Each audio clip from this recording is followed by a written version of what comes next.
Class 11 का आप गुरुत्वाकर्षण का आप देख रहे हैं गुरुत्वीय विभव ग्रेविटेशनल पोटेंशियल।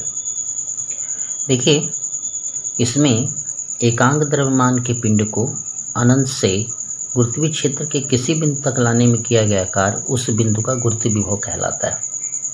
जैसे कोई अगर पिंड है आपका, इसका अपना गुरुत्वीय क्षेत्र होगा, अगर हम उसको m द्रव्यमान के पिंड को अनंत से लाएं इसके किसी बिंदु तक, तो उस बिंदु का गुरुत्वीय विभव जो होगा वो अनंत से पिंड को लाने में किया गया कार्य और वस्तु के द्रव्यमान के अनुपात के बराबर होगा। इसीलिए इसको लिखा जाता है कि एकांक द्रव्यमान के पिंड को अनंत से गुरुत्वीय क्षेत्र के किसी बिंदु तक लाने में किया गया कार्य उस बिंदु का गुरुत्वीय विभव कहलाता है। तो गुरुत्वीय विभव होगा अनंत से m द्रव्यमान के पिंड m द्रव्यमान के वस्तु को लाने में किया गया कार्य और वस्तु का द्रव्यमान। तो v बराबर होगा W/m। यहाँ m लगाया जाता है क्योंकि गुरुत्वीय क्षेत्र के विरुद्ध कार्य करना पड़ता है m द्रव्यमान के पिंड को लाने के लिए, इसीलिए कार्य निगेटिव होता है। इसका मात्रक है जूल प्रति केजी, विमा है L2T-2 और राशि है अदिश। अब देखते हैं, एक प्रूफ है आपका इसी पे। बिंदु द्रव्यमान के कारण गुरुत्वीय विभव, जैसे ये बिंदु द्रव्यमान है और इसके कारण इस बिंदु पर हमें गुरुत्वीय विभव निकालना है बिंदु A पर द्रव्यमान से r दूरी पर। तो हम एक कंडीशन बनाते हैं कि अनंत से कोई पिंड को हमें लाना है और वो पिंड m पर रखी हुई है x दूरी पर, और डेल्टा x विस्थापन में कार्य निकाल लेंगे और कार्य निकाल करके फिर हम अनंत से r का दूरी का अंतर देते हुए निकालेंगे इसको। तो माना m द्रव्यमान के एक पिंड है, O पर स्थित है तथा r दूरी पर स्थित एक बिंदु A पर गुरुत्वीय विभव के लिए क्या कर सकते हैं वो आपको देखना है। तो इसमें देखिए, माना एक द्रव्यमान का पिंड कण गुरुत्वीय क्षेत्र में m से x दूरी b पर है।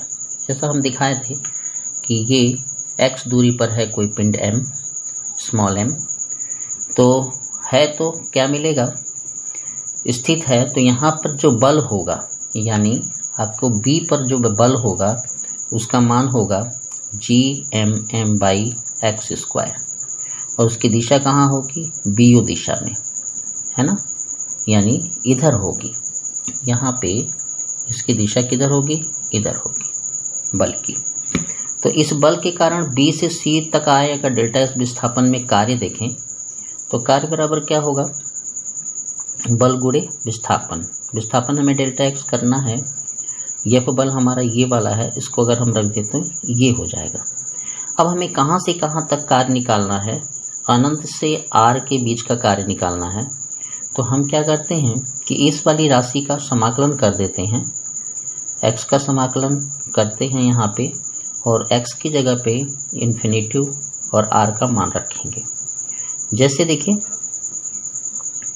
कि अगर हम इसका समाकलन करते हैं तो ये आपके कॉमन है, तो इसको निकाल देंगे क्योंकि इनका समाकलन में भाग लेंगे ही नहीं।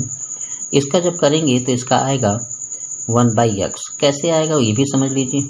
देखिए यहाँ पे x को ऊपर करेंगे तो x-2 आपको दिख रहा है, dx दिख रहा है, तो इसमें से एक घात कम होगी और उसी घात का भाग होगा, यानी मान आएगा x-1।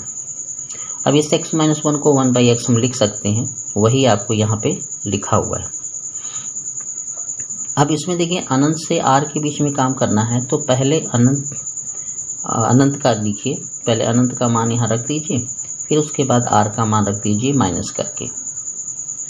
तो आपको मिलेगा Gmm 1/अनंत और r, यानी अनंत से ये भाग देंगे तो इसका मान 0 आ जाएगा, यानी 1/अनंत का मान जो आपका होगा वो 0 होगा, और ये r रह जाएगा। तो आपका सूत्र आ जाएगा W का, यानी अनंत से r तक का कार्य हो जाएगा Gmm/r। गुरुत्वीय विभव कहता है कि V बराबर W/m लिखिए। तो ये आपका W था, अब इसमें m का हमने भाग दे दिया, ठीक है, तो आएगा सूत्र V बराबर Gmr। अगर यही पृथ्वी के लिए अगर हम यूज करें तो हम यहाँ पे Gme बाई आर कर सकते हैं। ठीक है, आगे देखते हैं। अगर एक से अधिक बिंदु का द्रव्यमान अगर हम निकालें, जैसे कि मान लीजिए कि ये बिंदु पर हमें गुरुत्व विभव निकालना है इन द्रव्यमान के पिंडों के लिए, तो इनकी दूरियां अगर r1 r2 r3 हैं क्रमशः, तो जो सूत्र हमारा इसमें था gm/r का, उसी में सबका अलग अलग होगा।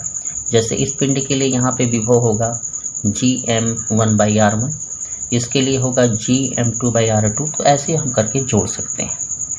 उसके बाद आता है गुरुत्वीय स्थितिज ऊर्जा।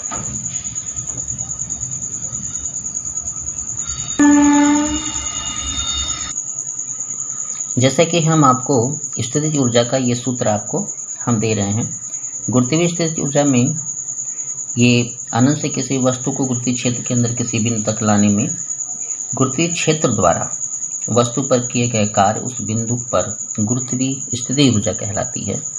U बराबर m1 m2 बटे में r, G m1 m2 बटे में r।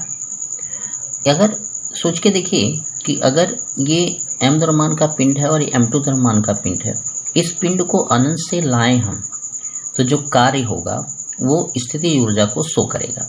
तो U बराबर G m1 m2 बटे में r। जैसे यहाँ पे हमने जब ऊर्जा निकाली थी गुरुत्वीय विभव में, तो देखिए ध्यान से, ये जो सूत्र आया था आपका ऊर्जा का, यहाँ पे दिख रहा है आपको सूत्र ये ऊर्जा का, देखिए, तो gm1 m2 दिख रहा होगा, यहाँ कैपिटल M हमने लगाया था, यहाँ m1 m2 दोनों पिंडों को आप रख सकते हैं और इसी से ये सूत्र बनेगा।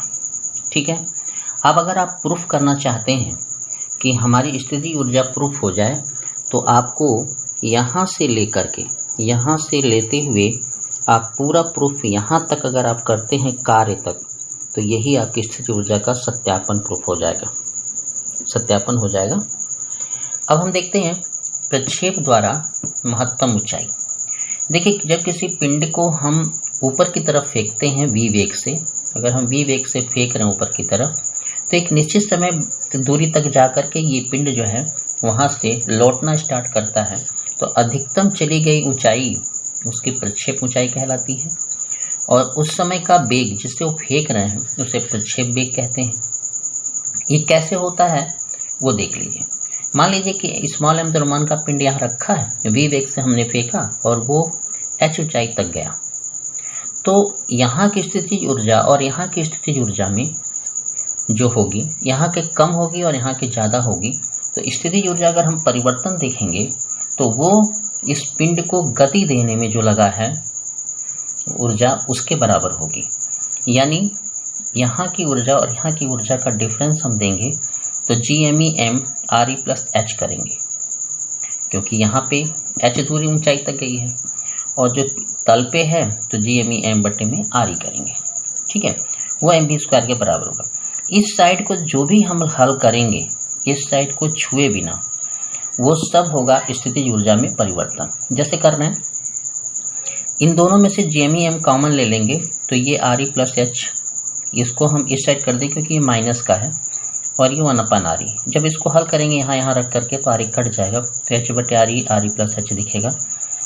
फिर हम क्या करेंगे कि ये जो सूत्र दिख रहा है आपको GME बराबर GRE², इसको हम यहाँ पे अगर रख देंगे तो ये हो जाएगा, यहाँ पे अगर आप रख देंगे तो GRE² MH, ठीक है ना, बटे में RE प्लस H।